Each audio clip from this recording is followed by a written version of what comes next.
Corinthe était une ville où l'on peut observer un phénomène religieux que les archéologues appellent la prostitution sacrée. Ainsi, selon les croyances anciennes, le prêtre ou la prêtresse est le moyen de se rapprocher de Dieu, des anciens dieux. De même qu'ici, nous parlons d'une déesse de la beauté et de l'amour. Les prêtresses là-haut, qui étaient souvent des esclaves offertes par leurs propriétaires au sanctuaire. Elles offraient également des services plus érotiques afin d'établir et d'obtenir ce contact plus intime avec la déesse Aphrodite. Mais en dehors de ce qui se passait là-haut, ici en bas, Corinthe, il y avait deux ports. Un port par ici pour la navigation vers l'ouest et un autre port par là à presque 10 km. Il est créé pour la navigation vers la mer Égée, l'Espéso et l'Asie. Comme c'est toujours le cas, dans chaque port, il y a aussi des femmes qui travaillent dans ce secteur érotique de la prostitution. Ainsi, les Corinthiens étaient très habitués à ces mœurs plus relâchées, comme je vous l'ai dit, à ces excès dans la recherche des plaisirs corporels, mais aussi des plaisirs monétaires. Quand Paul est ici dans les années 50, il faut prendre tout cela en compte. Corinthe était une grande ville, elle comptait environ 200 000 à 250 000 habitants. C'était une ville métropolitaine et multi-ethnique. Il y avait aussi des Corinthiens, des Grecs, des Romains, des Égyptiens, tous des Juifs, tout le monde, tout autour d'ici. C'est pourquoi il consacre 18 mois à Corinthe.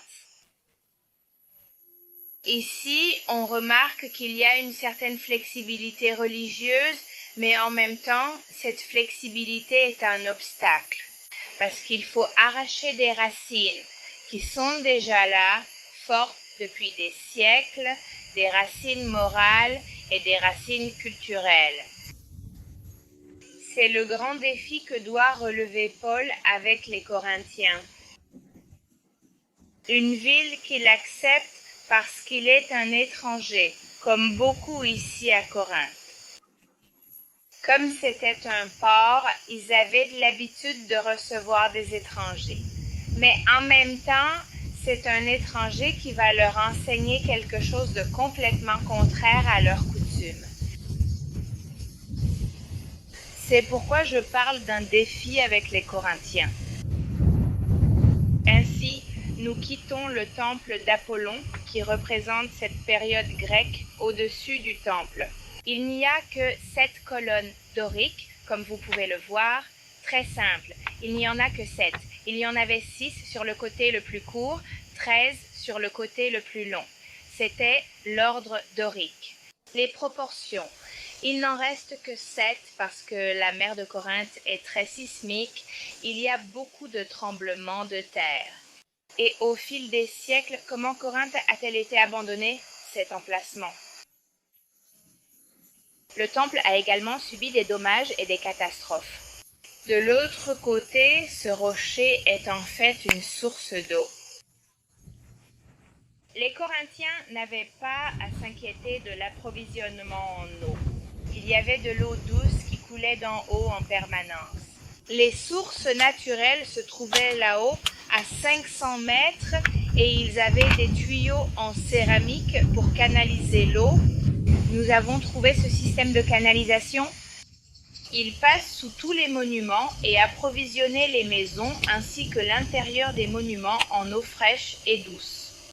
Mais il y avait aussi des fontaines publiques comme celle-ci, qui est une fontaine taillée dans la roche naturelle, avec 4 réservoirs d'eau à l'intérieur. Et les gens, avec leurs cruches à la main, montaient les marches, allaient au robinet, prenaient de l'eau et retournaient chez eux. Ce sont les 2 monuments qui représentent la période grecque ici, au VIe siècle, au VIe siècle avant Jésus-Christ. Nous allons maintenant continuer vers le bas, de ce côté en direction du Forum romain.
Combien d'informations venons-nous de recevoir ici, à cet endroit?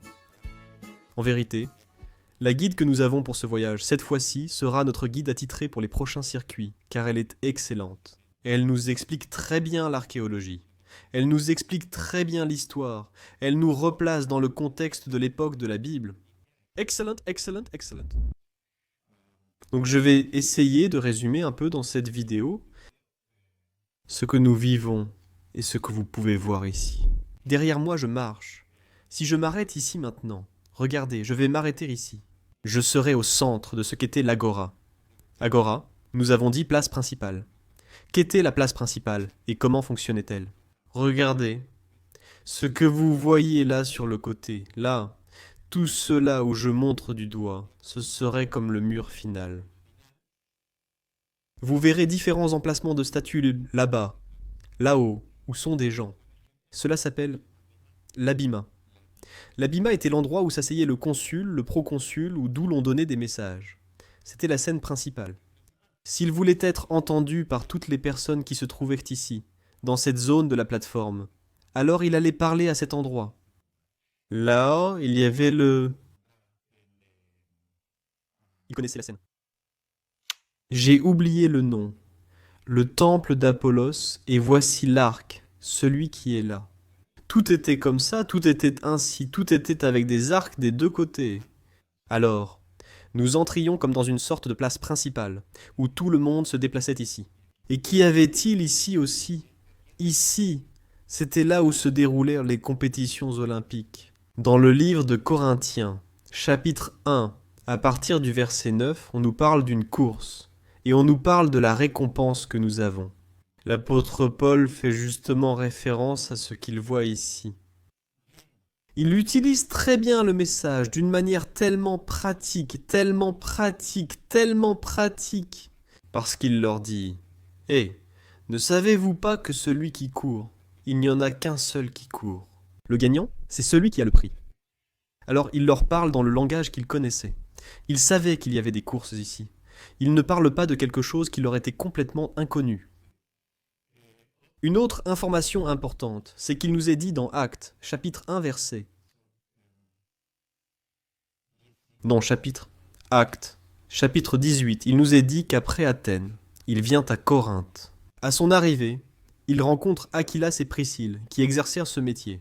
Je l'ai déjà mentionné, ils avaient le même métier, ils fabriquaient des tentes. À cette époque, il est dit qu'il y était resté 1 an et 6 mois. À l'époque où il se trouvait ici, c'était une période où ceci était un port. Corinthe était un port. C'était le port principal de la région de Corinthe, et la connexion avec la mer. Et beaucoup de gens venaient ici à l'époque des compétitions. Les compétitions qui se déroulaient ici en Grèce. En fait, vous savez que le nom des Jeux Olympiques vient du nom d'Olympia, la mère d'Alexandre.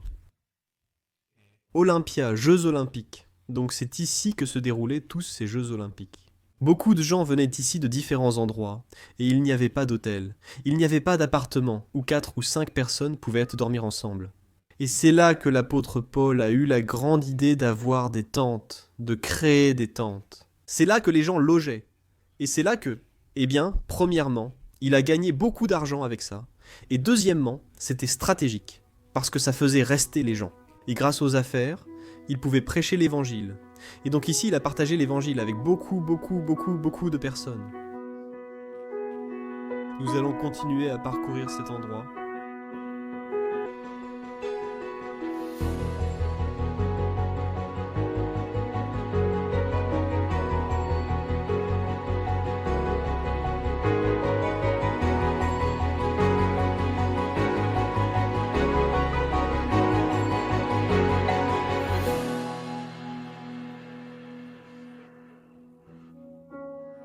D'accord, alors?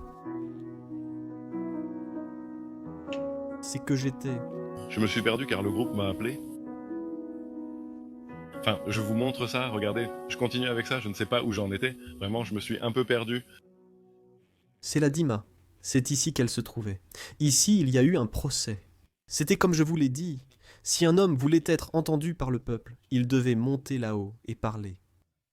Alors il est monté là-haut. Galion. Galion était le proconsul de cet endroit.